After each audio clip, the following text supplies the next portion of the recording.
Hi friends, welcome to my YouTube channel. ಇವತ್ತು ನೋಡಿ ನಾನು ಶೇಂಗಾ ಚಟ್ನಿ ಪುಡಿ ಮಾಡೋದನ್ನು ಹೇಗಂತ ತೋರಿಸ್ತಾ ಇದ್ದೀನಿ. ಮೊದಲಿಗೆ ನಾವು ಒಂದು ಚಿಕ್ಕ ಬೌಲಿಂದ ಒಂದು ಮುಕ್ಕಾಲು ಬೌಲ್ ಶೇಂಗಾ ಹುರ್ಕೊಂಡು ಸಿಪ್ಪೆ ತೆಗೆದು ಕ್ಲೀನ್ ಮಾಡಿ ಇಟ್ಕೊಂಡಿದ್ದೀನಿ. ನಂತರ ಬೆಳ್ಳುಳ್ಳಿ, ಖಾರದ ಪೌಡರು, ಒಂದೆರಡು ಸ್ಪೂನ್ ಖಾರದ ಪೌಡರು, ಒಂದೆರಡು ಸ್ಪೂನು ಜೀರಿಗೆ ಹಾಕಬೇಕು, ಸ್ವಲ್ಪ ಕರಿಬೇವು ಹಾಕಬೇಕು, ಇದು ಉಪ್ಪು ಹಾಕಬೇಕು ರುಚಿಗೆ ತಕ್ಕಷ್ಟು.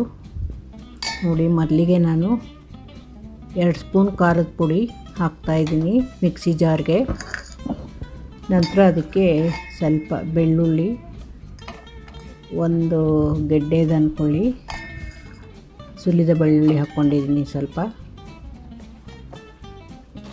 2 ಸ್ಪೂನ್ ಜೀರಿಗೆ ಹಾಕ್ಕೊಳ್ಬೇಕು. ಅದರಿಂದ 2 ಸ್ಪೂನ್ ಹಾಕ್ಕೊಂಡಿದ್ದೀನಿ ನೋಡಿ. ನಂತರ ಸ್ವಲ್ಪ ಕರಿಬೇವು ಹಾಕ್ಕೊಂಡಿದ್ದೀನಿ, ಸ್ವಲ್ಪ ಇದು ಉಪ್ಪು ಹಾಕ್ಕೊಳ್ತೀನಿ ರುಚಿಗೆ ತಕ್ಕಷ್ಟು. ಕರಿಬೇವು ನಂತರದಲ್ಲಿ ಹಾಕೋಣ. ಈಗ ಮಿಕ್ಸಿ ಮಾಡ್ತಾಯಿದ್ದೀನಿ ನೋಡಿ.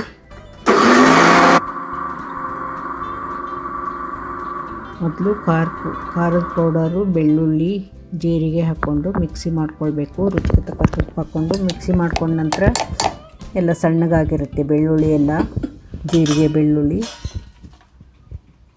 ನೋಡಿ ಎಷ್ಟು ಸಣ್ಣಗಾಗಿದೆ. ಅದಕ್ಕೆ ನಾವು ಕರಿಬೇವು ಹಾಕ್ಕೊಂಡಿರಲಿಲ್ಲ, ಕರಿಬೇವನ್ನು ಹಾಕ್ಕೊಂಡು ಇನ್ನೊಂದು ಸಲ ಸ್ವಲ್ಪ 1-2 ರೌಂಡ್ ತಿರುಗಿಸ್ಬೇಕು ಮಿಕ್ಸಿ.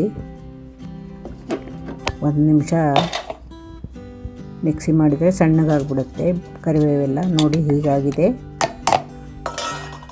ಇದಕ್ಕೆ ನಾವು ಸಿಪ್ಪೆ ತೆಕ್ಕೊಂಡು ಇಟ್ಕೊಂಡಿರ್ತೀವಲ್ಲ ಶೇಂಗಾ, ಅದನ್ನು ಹಾಕ್ಕೊಳ್ಬೇಕು. ನೋಡಿ ಅದೆಲ್ಲ ಮಿಕ್ಸ್ ಮಾಡಿ, ಖಾರ ಎಲ್ಲ ಆಗಿರುತ್ತೆ ಅದೆಲ್ಲ ಮಿಕ್ಸ್ ಮಾಡಿ, ಶೇಂಗಾ ಎಲ್ಲ ಮಿಕ್ಸ್ ಮಾಡಿ ಮತ್ತೆ ಮಿಕ್ಸಿ ಮಾಡ್ತಾ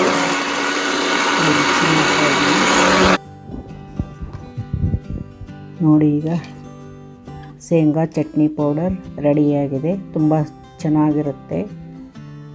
ಜೀರಿಗೆ, ಬೆಳ್ಳುಳ್ಳಿ ಎಲ್ಲ ಹಾಕಿರೋದ್ರಿಂದ, ಕರಿಬೇವು ಹಾಕಿರೋದ್ರಿಂದ ತುಂಬ ಹೆಲ್ತ್ಗೆ ಒಳ್ಳೆಯದು.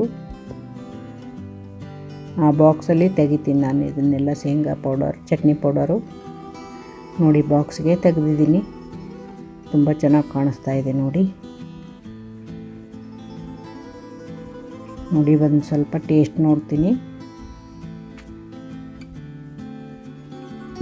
ತುಂಬ ಚೆನ್ನಾಗಾಗಿದೆ. ನೀವು ಮಾಡಿ ನೋಡಿ. ಇದನ್ನು ದೋಸೆಗೂ ತಿನ್ಬೋದು, ಚಪಾತಿಗೂ ತಿನ್ಬೋದು, ಅನ್ನಕ್ಕೂ ತಿನ್ಬೋದು. ತುಂಬ ಚೆನ್ನಾಗಿರುತ್ತೆ. ನೀವು ಟ್ರೈ ಮಾಡಿ ನೋಡಿ.